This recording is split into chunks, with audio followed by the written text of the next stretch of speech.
عرض کی کہ ابو جان، ہاں ایک آدمی آیا تھا،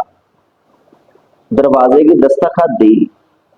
میں نے دروازہ کھولا تو میں نے ان کو جواب دیا کہ وہ گھر میں نہیں ہے میرے والا۔ اللہ اکبر، قربان جاؤ، اب میں وہ بات کرنے لگا ہوں جو بہت آپ کے دلوں کے اندر اتارنے والی ہوگی، ہمارے اندر اتارنے والی ہوگی، کہ میرے آقا علیہ الصلوۃ والسلام نے فرمایا کہ فاطمہ وہ نبینا تھا مگر تم تو آنکھوں والی تھی، تم نے تو اس کو شخص کو دیکھ لیا۔ شریعت یہ ہمیں بتاتی ہے غیر محرم کو بھی دیکھنا۔ ہاں ہاں، یہ میرے پاس حوالہ موجود ہے، یہ کتابوں میں نے پڑھا ہے کہ بی فاطمہ تو زہرا کو فرمایا کہ بیٹا وہ نبینا تھا نا، تم تو نبینی نہیں تھی۔ لہذا اس روایت سے بھی یہ معلوم ہوا کہ یہ پردہ بہت ضروری ہے۔ پھر ان روایاتوں سے یہ بھی ثابت ہوا کہ اپنے شوہر کی بات کو لبیک کہنا، اس میں اللہ کی رضا ہے اور رسول اللہ صلی اللہ علیہ وسلم کی رضا ہے۔ اب آ جاتی تیسرے شخص کی بات۔ میں نے کتابوں میں پڑھا کہ رسول اللہ صلی اللہ علیہ وسلم نے فرمایا کہ جو دو میاں بیوی کے درمیان تیسرا شخص حائل آ جائے وہ شیطان کی ممت ہے۔ اب اس روایت کو سن کر نقطہ نظریہ کو غلط نہ رہ جائے، بلکہ نقطہ نظریہ یہ سوچے کہ تیسرا شخص ہوگا تو کلمہ پڑھنے والا۔ اشارہ اس بات کا ہوا کہ جو میاں بیوی کی بات میں مداخلت کرے وہ بھی رب خالق کائنات کو نہیں پسند، اس لیے شیطان کی مومن گنا گیا۔ ہوتا کیا ہے، دو میاں بیوی کی بات ہو رہی، تیسرا شخص آ کر اس کو حجت دے دیتا ہے، بات بگڑ جاتی ہے۔ تو اگر دونوں میاں بیوی کے درمیان میں کوئی آدمی نہ آئے تو یقیناً عورت بھی سمجھ جاتی ہے، تو پھر شوہر بھی سمجھ جاتا ہے۔ ہاں، ایک اور بات عرض کروں گا کہ صرف یہ عورتوں کے لیے حکم نہیں ہے، مردوں کے لیے بھی حکم یہی ہے، اپنی بیویوں کے ساتھ حسن اخلاق کر، محبت کے ساتھ رہیں، پیار کے ساتھ رہیں، مگر شرط یہ ہے کہ اگر عورت نے اپنے فرسٹ ٹائم زندگی میں اپنے شوہر کی بات پہ لبیک کہا ہو، پھر شوہر کے اوپر بھی لازم ہے کہ اپنی بیوی کو وہ عزت دے۔ اللہ رب العزت کی بارگاہ میں دعا ہے کہ میری بہنوں کو، ماؤں کو، بیٹیوں کو شریعت محمدی کے مطابق زندگی بسر کرنے کی توفیق عطا فرمائے اور اس نے اخلاق کے ساتھ زندگی بسر کرنے کی توفیق عطا فرمائے، با پردہ زندگی گزارنے کی توفیق اور طاقت عطا فرمائے، اور بیویوں کو، عورتوں کو اپنے شوہر کی بات پہ لبیک کہنے کی توفیق اور طاقت عطا فرمائے۔ اللہ رب العزت ہمیں سب کو باعمل بنائے، تمام امت مسلمہ کو شریعت محمدی کے مطابق زندگی بسر کرنے کی توفیق اور طاقت عطا فرمائے۔ اسی سلسلہ میں ہمارے منڈی باربرٹن کے اندر دعوت اسلامی کا سنت و برا اجتماع ہوتا ہے جمعرات والے دن بعد نماز مغرب تا عشاء تک۔ میں آپ کی بارگاہ میں التجا کرتا ہوں کہ آپ اپنے بچوں کو اجتماع مل جائے، خود جائیں، انشاءاللہ وہاں آپ کو بہت اہم مسائل جو ہے وہ اس سے آپ آگیزہ ہوں گے، آپ مستفید ہوں گے اور آپ بہت لطف اندوز ہوں گے۔ تو شرکت بھی کیا کریں اجتماع میں جا کر، انشاءاللہ اللہ پاک ضرور ضرور ضرور ساکن و سکون عطا فرمائے گا۔ لبیک لبیک لبیک یا رسول اللہ، لبیک لبیک یا رسول اللہ، لبیک لبیک یا رسول اللہ۔